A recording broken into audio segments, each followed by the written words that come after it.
유튜브로 읽는 박정희 전기 3권 혁명 전야. 또 한 번 박정희를 구하는 장도영.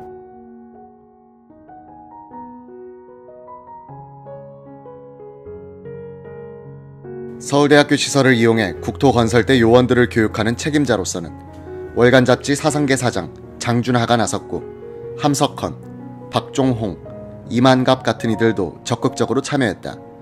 이즈음 한국 사회에서는 무질서한 민주주의의 실험에 대한 반성이 일고 있었다. 1960년 12월에 실시된 서울의 국회의원 보궐선거 투표율은 38%에 그쳤다. 이제부터는 경제개발을 통해서 부국강병을 이뤄야 한다는 주장이 일어나고 있었다. 1961년 고려대 학생 377명을 상대로 한 여론조사에서 86%는 서구 민주주의는 한국에 적용될 수 없다고 답했다. 이들 가운데 약 40%는 우리는 준비가 되어 있지 않다고 답했고, 30%는 한국과 서구 간의 사회, 문화적인 격차 때문에 민주주의 원칙들이 한국에서 아직은 실현될 수 없다고 답했다. 이 격동기의 한복판에 서 있었던 장면 총리는 깔끔하고 온순한 성품의 소유자였다. 독실한 천주교 신자인 그는 정치인보다는 성직자가 더 어울렸을 사람이란 평을 들었다. 그는 파란만장한 삶의 궤적을 그린 박정희와는 정반대의 인생 항로를 탔다. 그는 유복한 가정에서 장남으로 태어났고, 평양이 고향인 그의 아버지는 3남 3녀의 6자식을 모두 외국으로 유학시켰다. 장면의 두 남동생 중 장발은 서울미대 초대학장을 지낸 화가, 장극은 세계적인 항공물리학자가 되었고, 둘째 누이는 한국인으로는 처음으로 천주교 수녀원장이 된 사람이다. 장면 부부는 오남 2녀를 두었다. 장남 진은 서강대학 교수, 차남 건은 미국에서 건축가로 활동, 삼남 익은 신부, 사남 순은 보스턴에서 정치학 교수로 재직 중, 오남 흥은 프랑스 파리은행 근무, 장녀 의숙은 미국 노틀담의 수녀이자 미술교사, 차녀 명자는 작고했다. 이런 명문가 출신인 장면은 공과 사회에 엄격하고 작은 일에 성실한 이였다. 일제시절 동성상업학교 교장이던 장면은 만원 전차를 탔다가 밀려내리면서 전차표를 내지 못하게 되면 그 자리에서 꼭 전차표를 찢어버렸다고 한다. 장면 총리는 비서실장으로 김흥한 변호사를 기용했다. 그는 검찰총장을 지낸 김익진의 아들이자 서울법대 학장을 지낸 김증한 교수의 동생이었다. 김 실장도 깐깐하고 깔끔한 사람이었다. 비서실의 모든 직원에게 공용으로는 국무총리, 비서관, 송원영, 사용으로는 송원영 식으로 쓴 2가지 명함을 갖고 다니도록 했다. 장면이 주미대사, 국무총리, 부통령, 내각제하의 총리로 순탄한 출세를 한 데는 천주교와 미국의 지원이 컸다. 1952년에 이미 미국 정부는 자신들의 국가 이익을 위한 최선의 선택이 장면이라고 확신해 그를 차기 대통령으로 밀었다. 이승만 당시 대통령은 이에 반발, 부산 정치파동을 일으켜 미국과 장면의 도전을 꺾었다. 최근에 비밀이 해제된 미국 외교, 정보 문서는 장면이 지나칠 정도로 미국에 대해 사대적 태도를 취하고 있었음을 보여주고 있다. 이런 장면에 대해서 미국 정부 요인들은 속으로는 다소 낮은 평가를 내리고 있었다. 1956년 당시 주한 미군 사령관이던 램리처 장군은 장면 당시 부통령을 허약한 보수적 기회주의자라고 평하는 보고서를 상부에 올렸다.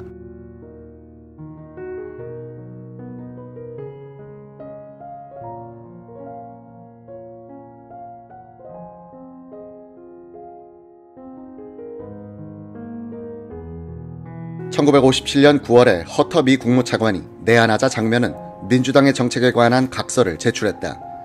무력에 의한 통일 정책의 포기, 한국군 병력 삭감, 대일 강경 정책의 완화, 민간 부문 중시의 경제 정책 등 미국 측이 좋아할 만한 내용의 각서였다. 이 각서를 읽어본 국무부 차관보 로버트스는 너무 미국 정책과 비슷하기 때문에 장면의 진위를 의심하게 된다고 말할 정도였다. 장면은 부통령에 취임한 직후에는 다울링 주한미국 대사에게 만약 대통령이 된다면 미국의 충고를 받아들여 적극적으로 협력하겠다고 약속했다.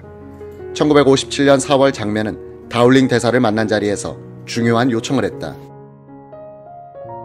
이승만 대통령의 유고로 내가 대통령직을 계승할 경우 미국 측이 최장 24시간 나의 신변 보호를 해주었으면 좋겠다는 요지였다.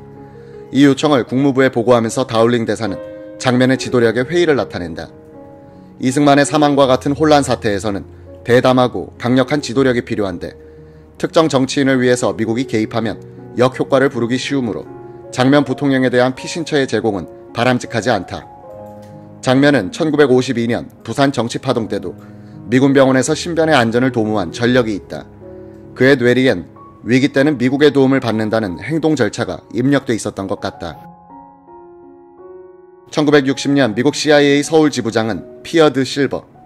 그는 동서냉전의 뒤안길을 누빈 공작 전문가였다.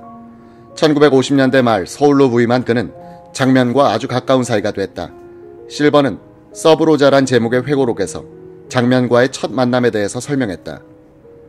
1959년 말 한국 정부가 반도호텔 대연회장에서 주한 외교관들을 위한 크리스마스 리세션을 열었을 때 나는 연회장 한 구석에 참석자들에게 외면당한 채 홀로 서 있는 그를 보고 놀랐다. 나는 북적대는 사람들을 헤집고 그에게 다가가서 내 이름을 대고 최근 서울에 왔노라고 소개했다. 그는 유창한 영어로서 내가 CIA를 대표하고 있는 것을 알고 있노라고 했다. 이야기가 진행되자 그는 미국 정부가 알아야 한다고 느끼는 중요한 일들이 있으니 가까운 장래에 사적으로 만날 수 있겠느냐면서 자신의 집으로 찾아올 수 없느냐고 물었다. 이 만남이 계기가 돼 두 사람은 자주 접촉한다. 실버는 적어도 일주일에 한 번은 그의 집이나 우리 집 또는 공식 행사장이나 반도 호텔에 있는 그의 사무실에서 만났다 라고 했다. 내 아내 마릴리는 이 온화하고 기품 있는 사람을 무척 좋아했으며 우리 집에서 점심 식사를 할 때면 장 박사가 즐기는 미국 음식인 옥수수가루 머핀과 새콤달짝지근한 소스에 뼈를 추린 싱싱한 송어냄비 요리를 잊지 않았다. 장면 총리는 1961년 5월 16일 새벽 시내로 진입하는 혁명군의 발포 소리를 듣자 반도 호텔을 벗어나 제일 먼저 실버의 집을 찾게 되는데 이 이야기는 나중으로 미룬다.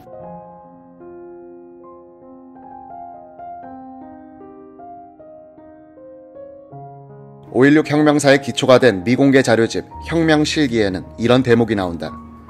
가을이 저물어가는 11월 9일 곱게 물든 단풍잎들이 유난히도 눈에 띄었다. 신당동 박 소장 집 응접실에 모여든 젊은 그들의 입가에는 엷은 미소마저 풍기는 여유가 보였다. 박 소장이 자기를 지도자로 추대하고 혁명 계획을 확인한 9명의 장교들 앞에서 그들의 장거를 적극적으로 찬동하는 뜻을 밝히고 함께 기울어져가는 조국의 재건에 있는 힘을 다하자고 다짐하는 훈시로 모임은 클라이맥스를 이루었다. 오직 악에 때묻지 않은 순수한 우리 애국애족하는 청년 장교들의 단결만이 나라를 살리는 유일한 길임을 명심하기 바란다. 마지막으로 군 수사기관에서 우리를 주시하고 있지만 모든 책임은 나 한 사람이 지겠으니 여러분은 맡은 부서별로 열과 성을 다해주기 바란다. 숨가쁜 회합을 파하고 이어 박 소장의 요청으로 일행 10명은 깊어가는 가을밤이 아쉬운 듯 소공동 일식집 남강으로 향했다. 투명한 술잔을 들고 말없는 맹세를 되뇌며 또한 내일을 모르는 푸른 생명을 술의 낭만 속에 파묻고 싶은 심경이었을지 모른다. 가을밤은 깊어만 갔다. 뒷그림자만 남기고 흩어져가는 그들의 이름은 김종필, 오치성, 김형욱, 길재호, 옥창호, 김동환, 정문순, 신윤창, 우형용 중령 등 6본의 중견 장교들이었다. 648기 장교들과 박정희가 처음으로 만나 혁명을 다짐했다는 이 모임은 그 뒤 여러 기록에서 그대로 인용되고 있는데 이 모임의 실제는 의심스럽다. 우선 김종필 전 총리가 그런 모임이 그때 없었다고 부인하고 있기 때문이다. 그 모임에 참석한 것으로 적혀있는 오치성도 박 장군과 우리 장교들이 한자리에서 만난 적은 없었다고 했다. 5.16 후에 일부 문필가들이 거사모의를 극적으로 미화하기 위해서 만들어낸 것이라는 이야기가 많다. 오치성은 이런 증언을 했다. 우리 9명이 처음부터 박정희 장군을 지도자로 모시기로 작정하고 혁명을 계획한 것은 아닙니다. 연관 장교들의 힘만으로는 혁명이 성사될 수 없다는 현실적 판단을 한 뒤 누구를 지도자로 모실 것이냐로 토론이 시작됐습니다. 그때 거명된 인물이 박정희, 박병원, 그리고 한신 장군이었습니다. 한신 장군은 그냥 한번 언급되고 넘어갔고 본격적으로 논의의 대상이 된 것은 두 박 장군이었습니다. 김종필 중령이 박정희 장군을 추대하자고 말을 꺼냈을 때 문제를 제기하는 동료들이 많았습니다. 우리 가운데는 이북에서 내려온 이들이 많아 본능적으로 공산당을 싫어하는데 박정희 장군이 한때 좌익과 연루돼 옷을 벗었던 사실을 아는 우리로서는 경계심을 갖지 않을 수 없었습니다. 김종필 중령이 역시 아주 슬기롭게 대처하더군요. 그가 박정희 장군의 조카 사위인 것을 우리는 알고 있었습니다. 만약 그 자리에서 김종필 중령이 박 장군을 추대하자고 고집을 피웠더라면 우리는 정실에 흐르는 처사라고 해 김중령을 불신했을 겁니다. 그런데 김중령은 이렇게 말하는 것이었습니다.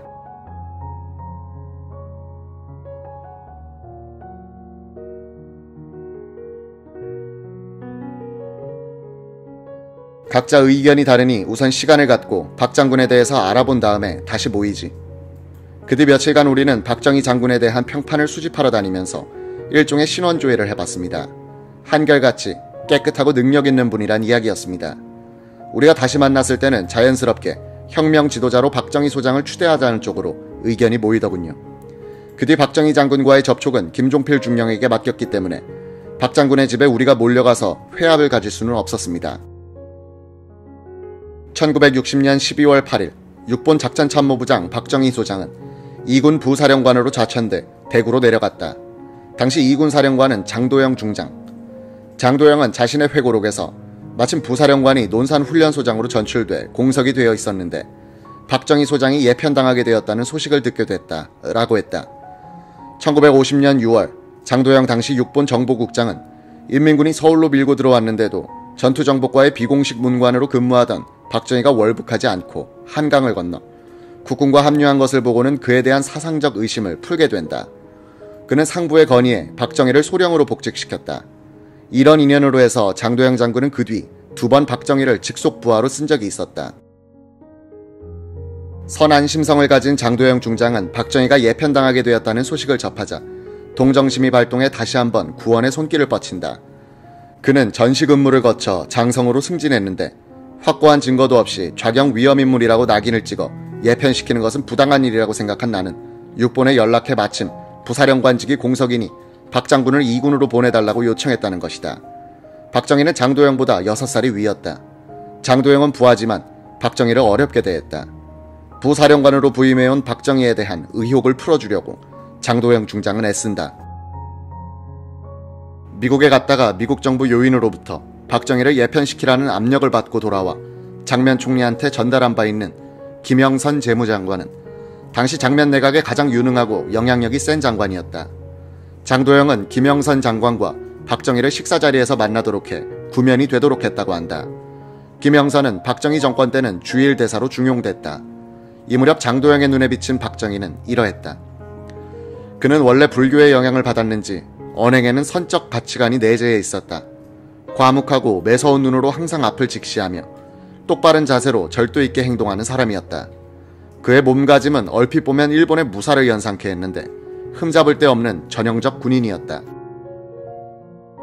그러나 평소 그 얼굴에는 수심이 끼어 있었고 욕구 불만에 찬 표정을 하고 있었는데 간혹 웃을 때도 종종 냉소적인 표정을 띠었다.